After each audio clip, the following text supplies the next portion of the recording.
नमस्ते मित्रांनो, कशा आहात सर्वजण? मजेत ना? मजेतच राहिलं पाहिजे. चला तर आपण एक रेसिपी करणार आहे आमच्याकडच्या पद्धतीने. नेहमीच आम्ही करत असतो.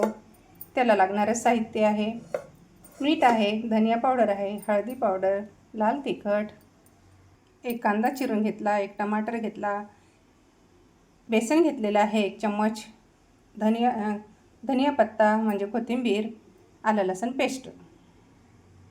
ही रानभाजी करटुले छान स्वच्छ धुवून घेतले आणि चिरून घेतले मी. आमच्याकडे बिया मला आवडतात आणि माझ्या मिस्टरांना पण आवडतात म्हणून ठेवलेल्या आहे थोड्या. तर छान चिरलेल्या आहे लांब लांब, पातळ पातळ. चला तर आपण रेसिपी बनवूया. तुमच्याकडे कशा पद्धतीने बनवतात? तर मी इथे कढई ठेवली आहे. कढईमध्ये आपल्याला तेल टाकून घ्यायचं थोडं म्हटलं तरी 2 चम्मच, आणि तुम्हाला पाहिजे तेवढं तुम्ही वापरू शकता. तर तेल आपलं छान गरम होऊ देते. तेल आपलं छान गरम झालं आहे. मोहरी आणि जिरं टाकून घेते. छान फुलू द्यायचं जिरं पण.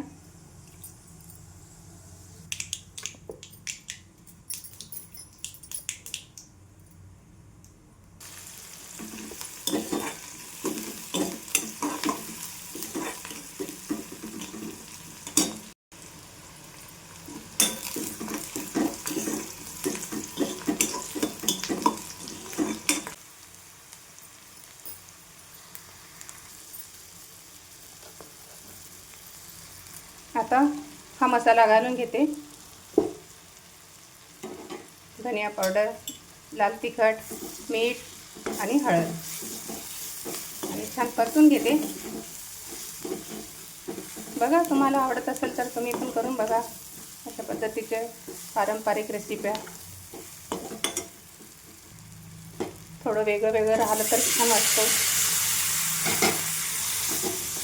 ही भाजी खूप पौष्टिक असते.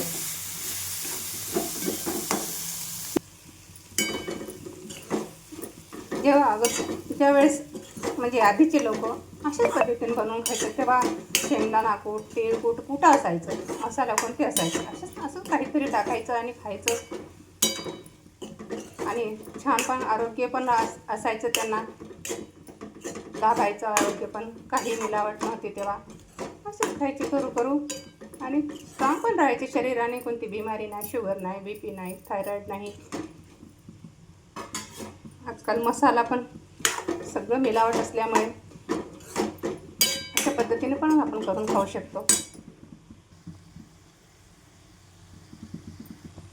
तर थोडं आपल्याला गरम पाण्याचा वापर करायचा. इथे थोडं घालत आहे मी किंचित. तर बघू शकता, कोणतंच वाटण घाटण काही नाही करता,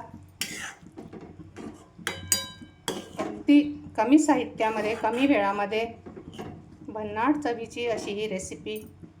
याच्यामध्ये कोथिंबीर पण टाकून घेते मी, घरच्या साहित्यामध्ये, अगदी घरच्या साहित्यामध्ये.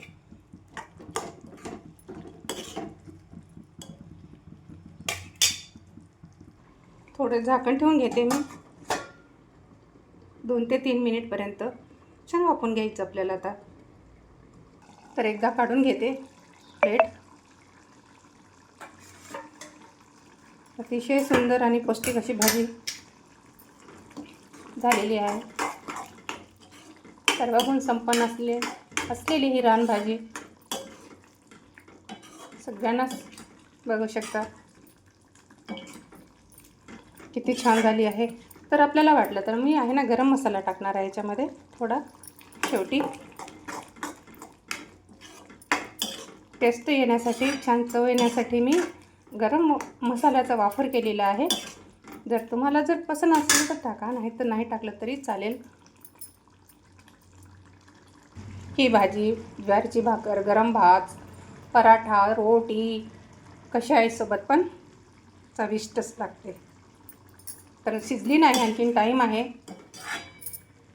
तर शिजल्यानंतर मी गॅस बंद करणार आहे. जर तुम्हाला माझे व्हिडिओ आवडल्यास लाईक करा, कमेंट्स करा, शेअर करा. चॅनलला कोणी नवीन असाल तर चॅनलला भेट द्या अगदी साध्या सोप्या रेसिपी आहे माझ्या, पारंपरिक. तर बघू शकता भाजी आपली अप्रतिम झालेली आहे. भाजी झाली आहे. प्लेटमध्ये सर्विंग करून घेते.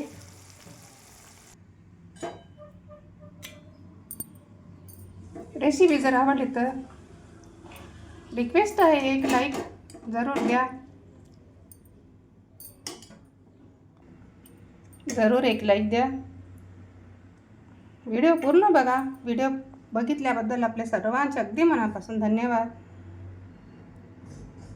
परत भेटते दुसऱ्या व्हिडिओमध्ये. तोपर्यंत सर्वांना बाय बाय.